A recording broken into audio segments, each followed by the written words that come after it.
I was standing outside Lawson's Deli at 8 a.m., coffee warming my fingers, watching Cedar Ridge pretend to be the kind of town where nothing bad ever happens.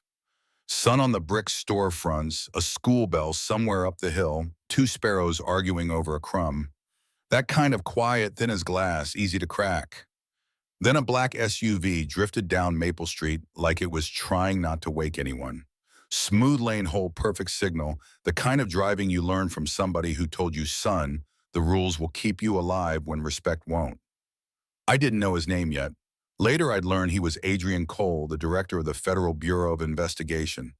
In that moment, he was just a tall man behind a windshield, hands sitting high at 10 and 2, posture steady, head level.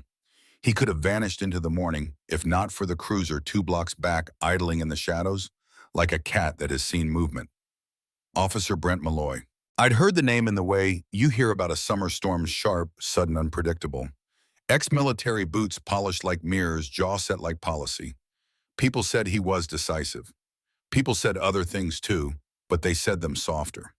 The cruiser crept closer without lights, nose down the way you move when you want to push a story along without calling it a story. I watched his right hand hover near the holster, never touching, just reminding the air who owned the moment. A dispatch ping had gone out earlier. I'd later learned something about a black SUV, possibly similar to one near a morning burglary, words that look official until you hold them up to the light. Possibly similar can fit a dozen cars in 3 towns. But possibly similar is enough when a certain picture is already developing in your head. The SUV signaled and eased to the curb under a row of tired sycamores. No panic, no protest. Just a clean pullover, as if the driver had decided if we're going to do this, we'll do it where everyone can see. Malloy angled his cruiser too close behind, claiming the space the way a bully claims a lunch table. Lights on, no siren, authority, not urgency. He stepped out with that parade ground bounce you can't teach, only inherit. I've watched traffic stops my whole life, apology, explanation, warning, the predictable dance of authority and inconvenience. This wasn't a dance. This was a test, and only one man knew the rules. The air changed. The deli door chime went quiet behind me. A jogger slipped an earbud out. The street narrowed around the two of them like a camera lens. Malloy rapped on the glass 3 hard knuckles, then said something I couldn't hear over a delivery truck growling past. Whatever it was, it didn't sound like please or sir or reason. Inside, the driver turned his head. Calm profile. Older than me by a decade, maybe. His voice came through low and even. Officer, what's the stated reason for the stop? That sentence, steady, careful, carried a history you can hear without a footnote. He didn't move his hands. He didn't tilt for his wallet. He let the words do the first part of the work. Malloy's mouth tightened. Plates aren't returning properly. Vehicle matches a description. Those phrases rolled out like copy he'd practiced, not like facts he had. You could feel the street hold its breath. I pulled my phone out before I realized I'd decided to. Not for drama, for evidence. Someone's got to hold a mirror up when people start rewriting reality. A girl 16 maybe lifted her phone beside me, elbows tucked, eyes wide. I'm filming, she said, not loud, just plain. It felt like a handshake with the future. Inside the SUV, the man's hands stayed high, palms open, fingers long over the leather. The gesture was clear as a headline. Fathers teach sons that posture. I could see it like a photograph, a younger version of him in a back seat years ago. A different officer outside the glass, a whisper in the dark. Don't move, son. Breathe slow. Do not give them a story to tell without you. Step out of the vehicle, Malloy said. No, sir. No reason. Just that flat clipped rhythm men adopt when they hope the sound of their voice will fill the gaps in their logic. Officer, the driver said again, I'll comply with lawful instructions. Please articulate the basis for the stop. He spoke like a carpenter uses a level quiet, it exact no wasted motion. Malloy's right hand drifted closer to the holster, not touching, just grazing the air. The deli clerk in the doorway folded her arms, the towel on her shoulder suddenly feeling like a uniform she hadn't signed up for. The jogger stood still now, one earbud hanging like a white teardrop. The crowd was building the way heat builds slow then everywhere. And then the driver did something you could call arrogant if you had never lived a day in his skin. He moved with the kind of care you use when you're handling a newborn. A slow breath, a slower reach into his jacket. Malloy's shoulder climbed, The rest of us forgot how to inhale. The man brought out a slim brown wallet, opened it to daylight, and let the sun catch a flash of gold.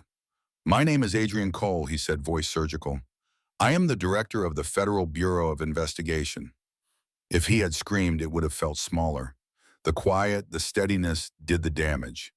You could hear the deli fridge hum a bottle cap ping in the alley, the teenager whisper, "Oh my God, he's showing a federal badge." Malloy's lip bent into something that wanted to be a grin and wasn't. "Nice forgery," he said. It landed like a slap. Not confusion, not "I need to verify" refusal. The kind you iron into your shirt so it won't wrinkle no matter what truth presses against it. "Put the gun down, man," the jogger said, half plea, half warning. The clerk stepped into the doorway like she wanted to absorb the bullet for all of us if it came to that. "Whatever you do next," the driver said, meeting Malloy's eyes without blinking, "make sure it survives playback." I don't know how pride wrestles with fear inside a skull, but I saw it in his shoulders. I saw it in the way he exhaled and drew his weapon anyway.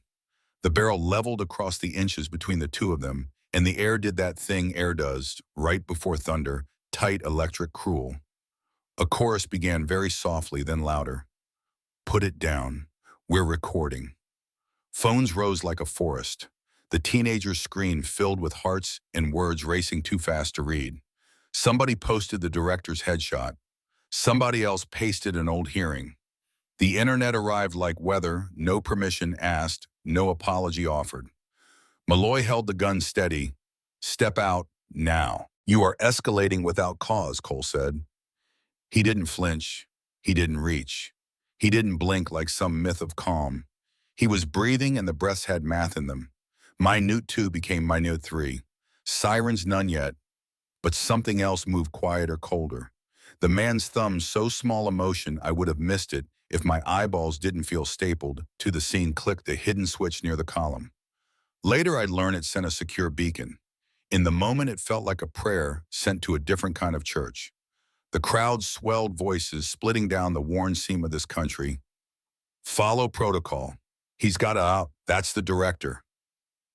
This is bias. The street stopped pretending it was Cedar Ridge and became America with brick facades and a deli smell. Malloy, for reasons I don't pretend to grasp, pulled his phone with his left hand while the right still aimed the pistol. "Officer Brent Malloy," he announced to a camera-suspected impersonator with a fake federal badge. The live chat detonated. "Turn your screen. Look at the face. Check the date. It's him. It's him." You could see the moment the narrative slipped out of his hands like a wet rope. It didn't change his posture. Men can keep a pose long after it stops making sense. But it changed the tremor in the muzzle. It changed the silence we were holding. "Lower your weapon, officer." The voice came from behind the cruiser. No siren, just tires, then doors. A black Suburban rolled in and exhaled 2 suits who didn't waste a syllable. The taller one flashed a credential across public air. "That is Director Cole." Something broke then light across Malloy's face like a curtain yanked open. Pride grabbed it back, quick, tried to stitch it shut. "He's under suspicion until verified." Verification arrived, the agent said, stepping forward, palms open as if he were approaching a skittish horse. "Weapon down." The chant returned louder now, like waves hunting a wall. "Put it down. Put it down." Even the teenager voice shaking joined, and her stream numbers ticked up so fast she choked on her own breath. The world was watching. Cameras outran sirens. Comments outnumbered witnesses. The story had left our block and elbowed its way onto a national stage in under 5 minutes, and you could feel Malloy realize it. The agent, Tessa Ward, I'd later learned, moved with practiced kindness. Never crossing the barrel, never giving the gun a reason to find her. One step. Another. Voice soft, steel underneath. "Officer Malloy," she said, "you are about to compound a grave mistake." His jaw flexed.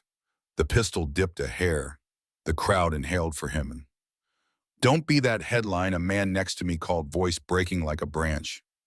Ward slid to his side, put her